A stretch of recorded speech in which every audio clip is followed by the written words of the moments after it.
18 जून 1858 ग्वालियर का रणभूमि। एक घुड़सवार योद्धा ब्रिटिश सेना की लाइनों को चीरता हुआ आगे बढ़ता है। दो तलवारें, एक हाथ में लगाम और पीठ पर बंधा एक बच्चा। लेकिन यह कोई सामान्य सैनिक नहीं है। यह 29 वर्षीय विधवा रानी है जिसने दुनिया की सबसे शक्तिशाली साम्राज्य को चुनौती दी। उसका नाम था लक्ष्मीबाई और यह उसके अंतिम घंटों की कहानी है। 1828 वाराणसी। एक ब्राह्मण परिवार में जन्मी मणिकर्णिका, जिसे प्यार से मनु कहा जाता था, लेकिन उसका बचपन किसी सामान्य लड़की जैसा नहीं था। जब अन्य लड़कियां गुड़िया से खेलती थीं, मनु तलवारबाजी सीखती थी, घुड़सवारी करती थी, निशानेबाजी सीखती थी। उसके पिता मोरोपंत तांबे ने उसे एक योद्धा की तरह प्रशिक्षित किया, क्योंकि उन्हें नहीं पता था कि यह प्रशिक्षण एक दिन इतिहास बदल देगा। 1842 14 वर्ष की उम्र में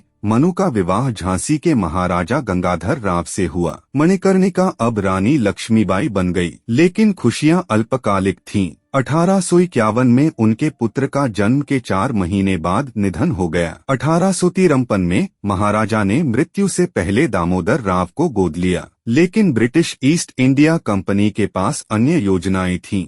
लॉर्ड डलहौजी का डॉक्ट्रिन ऑफ लैप्स एक क्रूर नीति, कोई प्राकृतिक उत्तराधिकारी नहीं, राज्य ब्रिटिश साम्राज्य का हो जाता है। गोद लिए गए पुत्र अमान्य। महाराजा की मृत्यु के तुरंत बाद अंग्रेजों ने झांसी पर कब्जा करने का आदेश दिया, लेकिन उन्होंने एक गलती की, उन्होंने रानी लक्ष्मीबाई को कम आंका। रानी का जवाब इतिहास में अमर हो गया, मैं अपनी झांसी नहीं दूंगी। लेकिन ब्रिटिश नहीं रुके। 1857 देश में विद्रोह की चिंगारी फैल रही थी। मेरठ से दिल्ली तक सैनिक विद्रोह कर रहे थे और झांसी एक विस्फोट की प्रतीक्षा कर रहा था।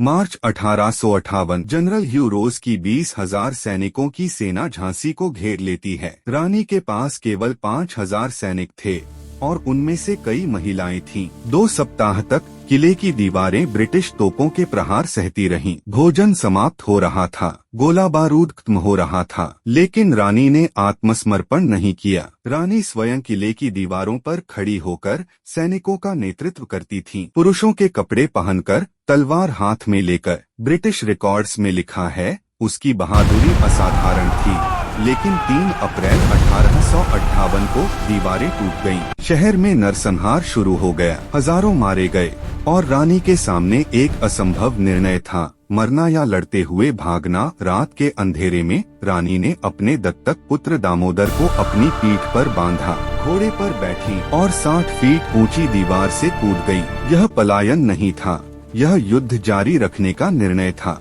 ग्वालियर मई 1858 रानी ने तात्या टोपे और अन्य विद्रोहियों के साथ मिलकर ग्वालियर के किले पर कब्जा कर लिया। यह उनकी सबसे बड़ी जीत थी, लेकिन ब्रिटिश सेना पीछे नहीं हटी। जनरल रोज फिर से आक्रमण के लिए आया, इस बार और अधिक क्रोधित। 18 जून 1858 कोटा की सराय के पास रानी लक्ष्मीबाई अपने 200 घुड़सवारों के साथ ब्रिटिश सेना से भिड़ गयीं। दोनों हाथों में तलवारें, घोड़े की लगाम मुंह में और पीठ पर दामोदर राव। ब्रिटिश सैनिक अवाक रह गए, एक महिला इतनी निडरता से लड़ रही थी। युद्ध के दौरान एक गोली उनके सीने में लगी, लेकिन वह लड़ती रही, तलवार चलाती रही, जब तक एक दूसरी गोली ने उन्हें घोड़े से नीचे नहीं गिरा दिया।